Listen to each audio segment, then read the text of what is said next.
नमस्कार, आप देख रहे हैं न्यूज इंडिया 56। आपके साथ में हूं वैशाली। आइए रुक करते हैं आज की खबरों की ओर। मध्य प्रदेश में तीसरे चरण का मतदान कल 9 लोकसभा सीटों पर होगा मतदान। मुरैना, विदिशा, राजगढ़, बैतूल, गुना, ग्वालियर, भिंड, सागर, विदिशा लोकसभा के लिए होगा मतदान। गर्मी के चलते मतदान केंद्र पर बढ़िया व्यवस्था की गई है। मिनी आईसीयू की तरह व्यवस्था की गई है। सबसे ज्यादा प्रत्याशी भोपाल में है, सबसे कम प्रत्याशी भिंड में है। 1,77,52,583 कुल मतदाता हैं।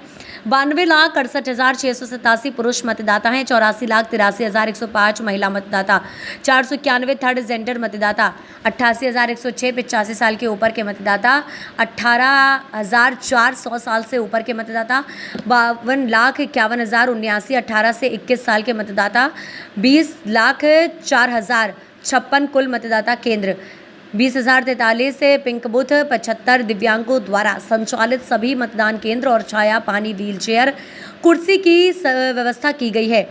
9 लोकसभा सीट में 5,744 अति संवेदनशील मतदान केंद्र 800 हैं।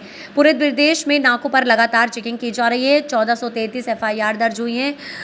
एनएसए के अंतर्गत 36 मामले में कार्यवाही हुई है। पिछली बार 2019 में इन सीटों पर जिन कल वोटिंग मुरैना में 61% वोटिंग हुई थी, सागर में 65.47%, भोपाल में 68%, राजगढ़ 74.31% मतदान हुआ था। चुनाव की आचार संहिता लगने के बाद 280 करोड़ की सामग्री अब तक जब्त की गई, जिसमें नकदी के साथ साथ शराब, सोना, चांदी और मादक पदार्थ भी जब्त किए गए।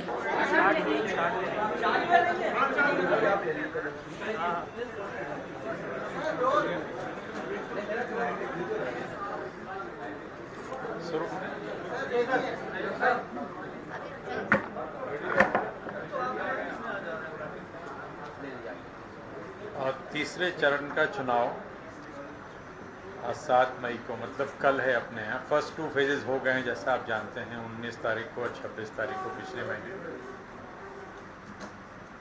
कल 9 संसदीय क्षेत्रों के लिए मतदान होगा।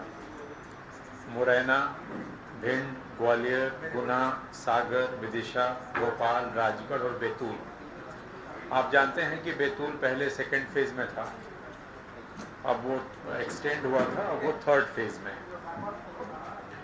यदि हम जिले देखें तो ये जो 9 संसदीय क्षेत्र हैं, इसमें 19 जिले शामिल हैं जहां ये चुनाव होगा। आज मतदान दल सभी जगहों से रवाना हो रहे हैं। काफ़ी जगहों पे ये काम, जैसा भी हरदा बात हुई, हरदा से 100% पार्टियां जा चुकी।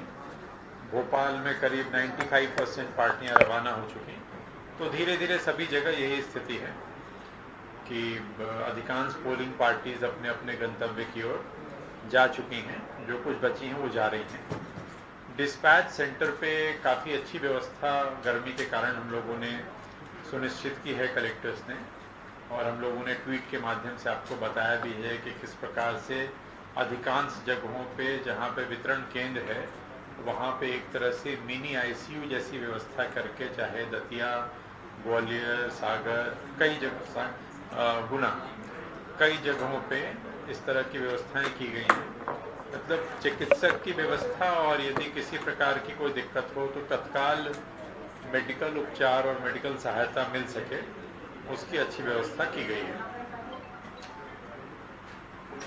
जो कैंडिडेट्स हैं थर्ड फेज में जो चुनाव लड़ रहे हैं, उनकी संख्या 127 है। यदि हम पूरे 9 संसदीय क्षेत्र का टोटल करते हैं तो ये 127 है, जिसमें 118 पुरुष हैं और 9 महिलाएं। जिसमें सबसे ज़्यादा कैंडिडेट्स भोपाल में हैं इस चरण में 22, और सबसे कम भिंड में है 7। मतदान का समय, जैसा आप जानते हैं, 7 बजे से लेकर के शाम के 6 बजे तक, और सारी कार्रवाई जो मतदान से संबंधित होती है, मतदान प्रारंभ करने के पूर्व मॉक पोल की कार्रवाई पोलिंग एजेंट्स की उपस्थिति में, और मतदान का समय जो अंतिम समय होता है उसके पहले जो लोग मतदान केंद्र पे आ जाते हैं उनको पर्चियां दी जाती हैं और सभी लोग मतदान की प्रक्रिया में भाग लेते हैं। मतदाताओं की कुल संख्या जो लोग ये थर्ड फेज में जो हमारे 9 संसदीय क्षेत्र हैं, इनमें जो टोटल वोटर्स हैं जो मताधिकार का उपयोग करेंगे अपने अधिकार का, उनकी संख्या है 1,77,52,583। 1,77,52,583 177,52583। इसमें पुरुष मतदाता हैं 92,68,987 92,68,987 और महिला मतदाता हैं 84,83,105 84,83,105। Third gender 491। यदि हम श्रेणीवार देखते हैं तो जो दिव्यांग मतदाता हैं थर्ड फेज के लिए, उनकी संख्या है 1,66,431।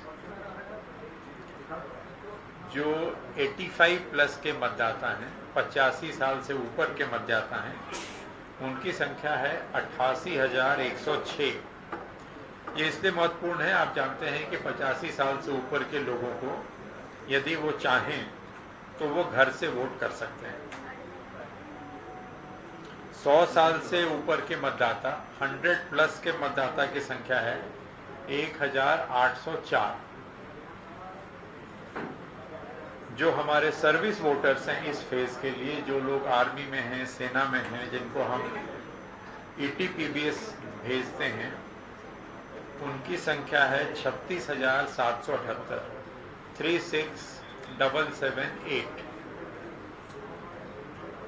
18 से 19 वर्ष के जो मतदाता हैं उनकी संख्या है 5,25,179 525,179। इस खबर में फिलहाल इतना ही। आगे की तमाम अपडेट्स जानने के लिए जुड़े रहें न्यूज़ इंडिया 56 के साथ। नमस्कार।